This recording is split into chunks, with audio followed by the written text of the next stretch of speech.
Sam Bowie finally broke his silence on a long-whispered controversy. Did he really hide how much pain he was in before the 1984 NBA draft? During his pre-draft medical exam with the Trailblazers, Bowie downplayed the pain in his left leg, and for years, some people quietly wondered, did he mislead the team?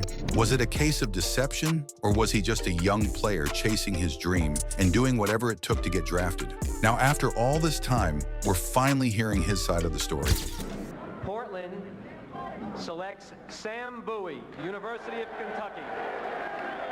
Years later, in an emotional moment captured in an ESPN documentary, Sam Bowie finally came clean about something that had lingered over his career for decades. He admitted that during his pre-draft medical exam with the Portland Trail Blazers, he wasn't entirely honest about the pain he was feeling in his left leg.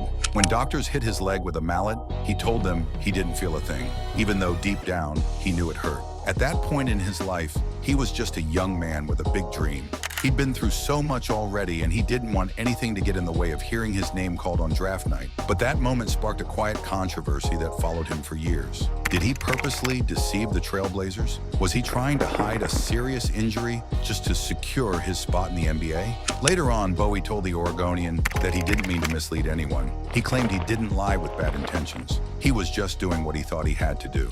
It's a complicated story, and maybe even he wrestled with the truth. What makes this even more layered is that Bowie's injury issues didn't start there. His body had already been through a lot by the time he got to the NBA. During his college career at the University of Kentucky, he missed not just a few games, but 2 full seasons because of a stress fracture in that same left tibia. There were already red flags about his durability, and some scouts were worried about how long his body could hold up at the professional level. And yet, despite those concerns, the Portland Trail Blazers made a massive decision in the 1984 NBA draft. With the 2nd overall pick, they selected Sam Bowie, passing on a young shooting guard from North Carolina named Michael Jordan, who went 3rd to the Chicago Bulls. Looking back now, that choice is considered one of the biggest draft mistakes in NBA history. Jordan didn't just become a great player, he became the player, the face of basketball, the greatest of all time. But in 1984, things looked a little different. The Blazers already had Clyde Drexler, a rising star at shooting guard. What they needed was a center, and Bowie seemed to check that box. So the team chose to fill a positional need rather than just picking the best talent available. It's a classic debate in sports. Do you draft based on what your roster needs right now, or do you take the best player no matter what? In this case, many believe the Blazers got it wrong. While Jordan soared to greatness, Bowie's career was slowed down by more injuries and unfulfilled potential. But it wouldn't be fair to say Sam Bowie wasn't a good player. His career had plenty of moments that showed just how talented he really was. So let's take a closer look. In the 1984 NBA draft, a series of twists and turns set the stage for one of the most talked about decisions in basketball history. At the center of it all stood Sam Bowie, a gifted center from the University of Kentucky, a player with incredible skill and size, and a story that would become both inspiring and heartbreaking. Before the draft, the Houston Rockets and Indiana Pacers had finished the season with the worst records in the league. But because of a past trade, the Pacers had given up their top pick to the Portland Trail Blazers back in 1981 in exchange for center Tom Owens. That deal turned out to be huge, as it handed Portland the 2nd overall pick in a draft that featured Hakeem Olajuwon, Michael Jordan, and yes, Sam Bowie. The Rockets, who had won a coin toss for the first pick, used it to select Olajuwon, the dominant center out of the University of Houston. That left the Trail Blazers on the clock. They couldn't take Olajuwon, and with a solid backcourt already in place, featuring young star Clyde Drexler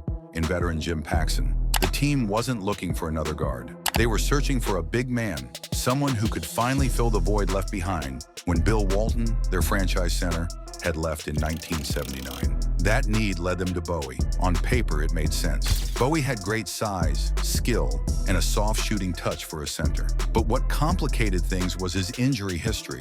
While at Kentucky, Bowie had missed 2 full seasons because of a stress fracture in his left tibia. That alone raised red flags. And yet, Bowie downplayed his pain during the pre-draft medicals, later admitting he told doctors he felt no discomfort. Even when they tapped directly on his leg with a mallet, it was a moment of risk, one born out of fear that his NBA dreams might slip away. The Blazers went ahead and took him with the 2nd pick.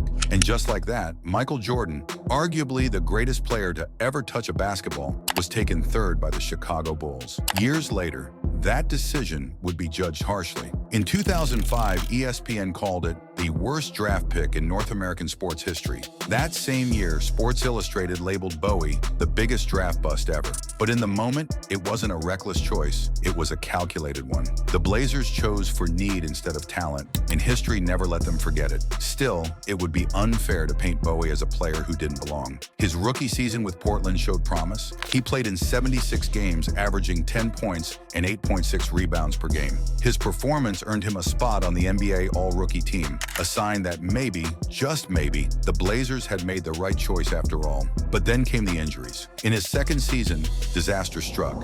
During a game against the Milwaukee Bucks at the Mecca, Bowie went up for a rebound alongside teammate Jerome Kersey. As they came down, Bowie's left leg gave out. His tibia had broken. He had to be carried off the court on a stretcher. It was a devastating setback, and sadly, it wouldn't be the last. Determined to come back, Bowie worked his way through rehab. He returned the next season, but his comeback didn't last long. Just 5 games into the year, while attempting a jump hook shot against the Dallas Mavericks, Bowie's legs buckled underneath him. He crashed to the floor, suffering a season-ending fracture in his right tibia this time. He later described the feeling as if someone had chopped his leg with an axe. Clyde Drexler, who witnessed the injury, recalled seeing part of the bone sticking out and how Bowie pounded the floor in pain. Surgery followed, with doctors inserting 3 screws to hold the bone in place. But 2 of them didn't take, and another operation was needed to replace them. Despite all this, Bowie tried again. In October 1987, during warm-ups for a preseason game, he felt sharp pain just walking around.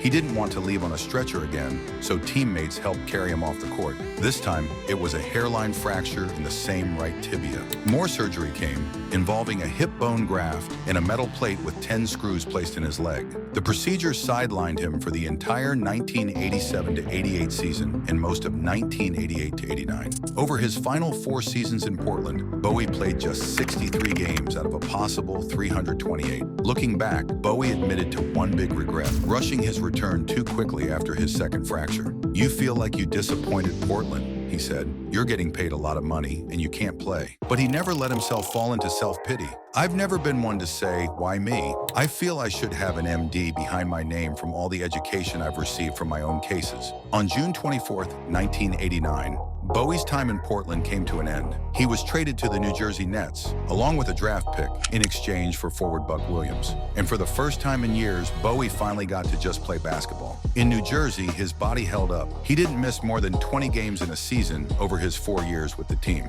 Bowie averaged 12.8 points and 8.2 rebounds during his time with the Nets. And in his first season there, he recorded a double-double average, 14.7 points and 10.1 rebounds. His time with the Nets restored some of the joy he had lost. And in 2013, Bleacher Report ranked him as the 17th greatest player in Nets history up to that point. After the 1992-93 season, he was traded to the Los Angeles Lakers in a deal for Benoit Benjamin. But by then, the injuries had caught up to him once more. Bowie played in just 92 games across 2 seasons in LA, starting only 17.